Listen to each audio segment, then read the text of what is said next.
No dia de hoje nós vamos fazer um estudo muito interessante, porque eu vejo a necessidade de esclarecer alguns pontos bíblicos para todos aqueles que me seguem, me acompanham no YouTube, me acompanham nas pregações que eu faço por esse mundo afora, e eu preciso trazer esse esclarecimento porque não posso conviver com ele.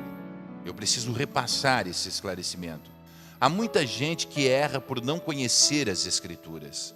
Há muita gente que acaba pecando por não conhecer as Escrituras. E muitas pessoas são enganadas. São enganadas porque não leem a Bíblia, não estudam a Bíblia. Então hoje eu vou trazer um estudo falando sobre dízimos. Na verdade será uma série de estudos onde eu estarei apresentando, desde Gênesis até o livro do Apocalipse, tudo aquilo que se fala em dízimo e como essas situações aconteceram, para que você fique esclarecido, para que você não seja enganado por ninguém, para que você não tenha dúvidas daquilo que Deus quer sobre a sua vida. Há muitas pessoas que falam que o dízimo ele é oriundo desde o momento, desde o Antigo Testamento, antes ainda da lei. Ele nasceu antes da lei, e é verdade. O dízimo, ele nasceu antes da lei. E a primeira referência que nós temos sobre o dízimo, falando do dízimo antes da lei, está no livro de Gênesis, no capítulo de número 14. Nós vamos ler a partir do versículo de número 12, para não nos atermos no contexto de uma forma geral, até porque é desnecessário para a explicação que eu vou trazer para vocês neste momento. Gênesis 14, versículo de número 12, que nos diz: Também tomaram a Ló, que habitava em Sodoma, filho do irmão de Abrão, e sua fazenda, e foram-se. Então veio um que escapara, e contou a Abrão, o hebreu. Ele habitava junto aos carvalhais de Mamre.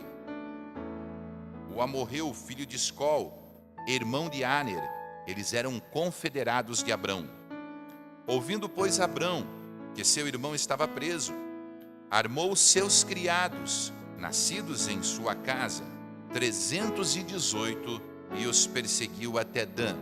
Veja bem, Abrão tinha 318 homens capacitados para a guerra, que eram seus empregados, e muitos deles haviam nascido na casa de Abrão.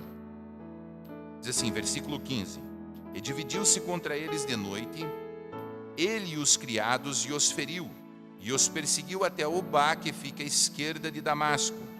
E tornou a trazer toda a fazenda, e tornou a trazer também a Ló, seu irmão, e a sua fazenda, também as mulheres e o povo. E o rei de Sodoma saiu-lhe ao encontro, depois que voltou de ferir a Quedorlaomer e aos reis que estavam com ele no vale de Savé, que é o vale do rei. E Melquisedeque, rei de Salém, trouxe pão e vinho, e este era sacerdote do Deus Altíssimo. E abençoou-o, e disse: Bendito seja Abrão, do Deus Altíssimo, o possuidor dos céus e da terra.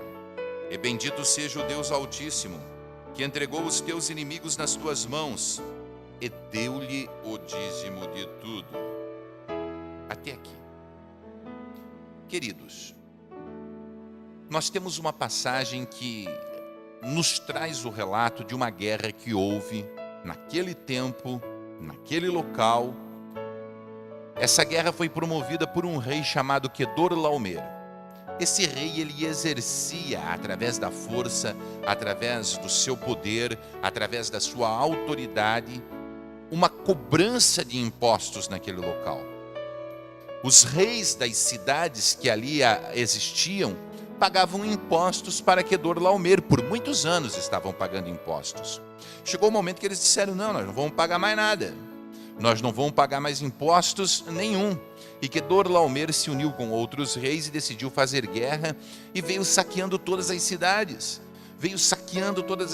E ele entra numa cidade chamada Gomorra, e depois ele vai para uma cidade chamada Sodoma, cidades que são muito conhecidas, porque elas acabaram sendo consumidas pelo fogo por causa do seu pecado.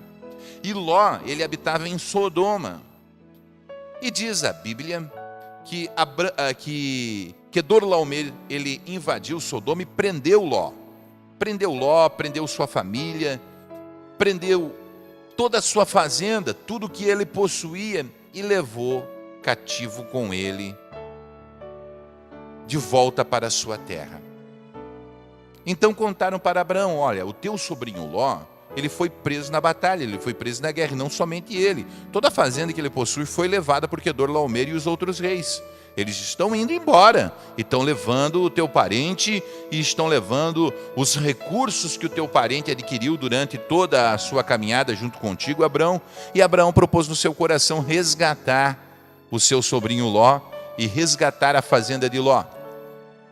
E ele então pega agora os seus funcionários, os seus empregados. Eram 318 homens, imaginem vocês, 318 homens preparados para a guerra, 318 homens preparados para pegar na espada, 318 homens que estavam em idade para lutar. E quando falamos em 318 homens em idade para lutar, entendemos que juntamente com 318 homens, existem mulheres, existem várias mulheres, existem também crianças e idosos, pessoas que não podem ir à guerra. E quando olhamos para estas pessoas que andavam com Abrão, nós entendemos que esse homem era um grande empresário, era um homem poderoso, era um grande fazendeiro, era um homem de muitas posses, porque imaginem vocês, eu atribuo uma conta rápida, pelo menos 2.000 pessoas se alimentavam do patrimônio de Abrão. Pelo menos 2.000 pessoas se alimentavam da riqueza de Abrão, daquilo que ele possuía, daquilo que ele tinha. Estas pessoas moravam com ele, viviam com ele. Então ele era um homem muito rico. Ele tinha um rebanho muito grande. Ele tinha ovelhas sobrando. Ele tinha cabras. Ele tinha muitas cabras. Não somente isso, ele tinha bens adquiridos como ouro, como prata, todos os tipos de bens ele tinha, e estes bens andavam com ele. Mas agora ele pegou 318 homens e sai para a guerra. Quando ele pega 318 homens e sai para a guerra, ele só leva o contingente que vai para a batalha. Ele só leva o grupo que vai lutar. Ele só leva as pessoas que vão lutar. Ele não vai levar todos os seus bens. Ele não vai levar tudo aquilo que ele possui. Ele não vai levar todos os seus recursos financeiros. Não. Ele não vai levar as mulheres, por exemplo. Para a batalha ele não vai levar. Ele não vai levar o gado, por exemplo. O gado ele não vai levar. As milhares de cabeças de gado que ele possui, ele não vai levar para a batalha.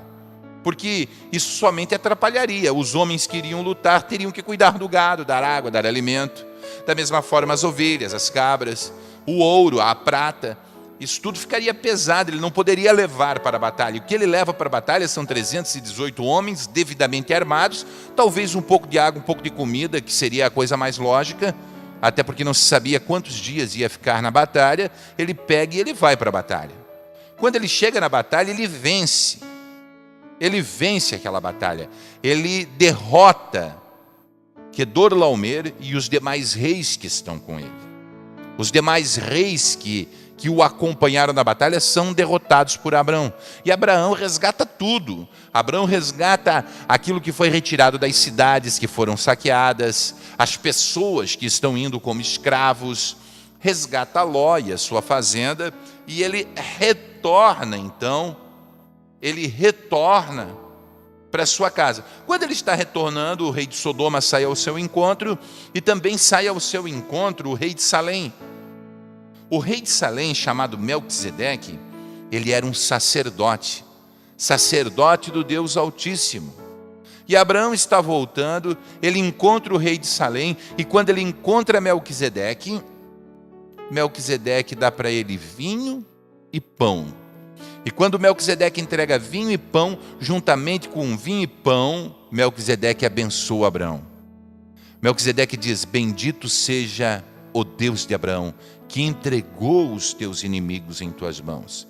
E bendito seja Deus, Criador dos céus e da terra, por Abraão. Porque Abraão havia salvado muitas pessoas. Então Melquisedeque abençoa Abraão e glorifica a Deus.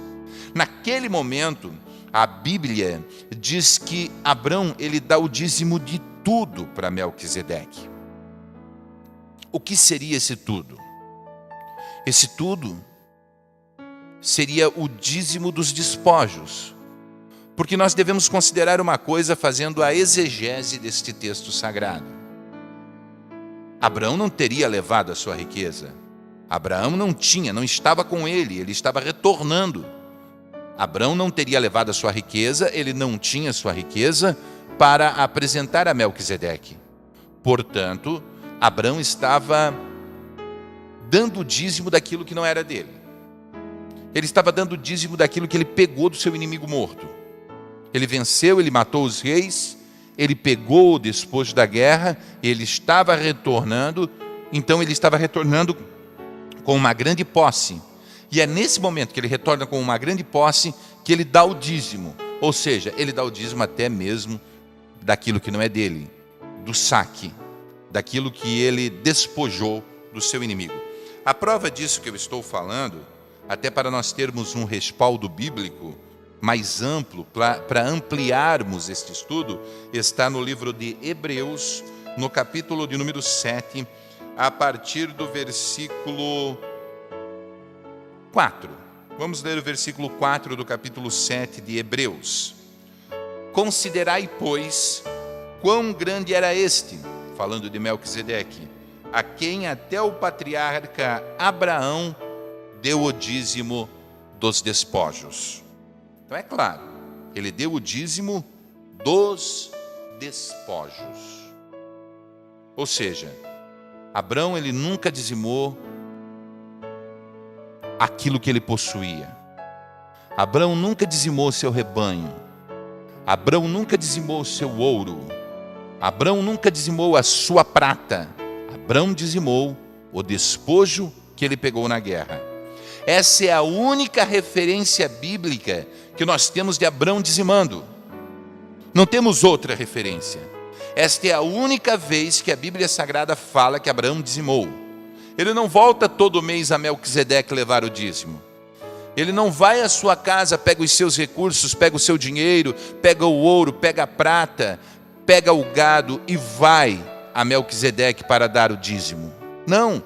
Ele somente dá o dízimo no momento que ele volta da guerra, que ele vence a guerra, que ele recebe o pão e o vinho e a bênção de Melquisedeque, ele dizima dos despojos da guerra.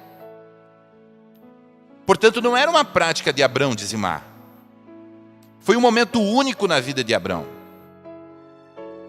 Foi um momento exclusivo na vida de Abraão. Foi um momento que ele foi tocado no seu coração para fazer tal ato. Foi um momento em que ele foi abençoado por Deus e ele decidiu então honrar aquele sacerdote. É um único momento, é um momento exclusivo. Não é um momento separado. Na verdade, se Abraão fosse dizimar tudo que ele possui, que ele possuiu, que ele tinha, ele teria que trazer muita coisa. A fazenda dele era muito grande, os recursos dele eram muito grandes. Ao ponto de que Quedorlaomer, quando ele vai à guerra, ele desvia de Abraão, ele não vai a Abrão. Ele vai às cidades no entorno, mas ele não vai a Abrão para poder saquear Abraão, porque ele sabe que Abraão é grande e que poderia acontecer alguma coisa, ele poderia perder essa batalha. Ele vai aos outros locais, ele faz o saque. Abrão dá o dízimo, mas dá o dízimo daquilo que não era dele. E essa é a única referência que nós temos sobre o dízimo de Abrão. Ele só dizimou uma vez na vida. E dizimou uma vez por fé. Dizimou uma vez por agradecimento a Deus pela vitória que ele havia recebido na guerra. E dizimou não do que ele possuía, que fique bem claro, não das suas posses, não dos seus bens, mas daquilo que ele pegou como despojo na guerra. Daquilo que ele pegou dos reis que morreram na guerra. Esse é o dízimo de Abraão. No próximo estudo, nós vamos falar sobre o dízimo de Jacó.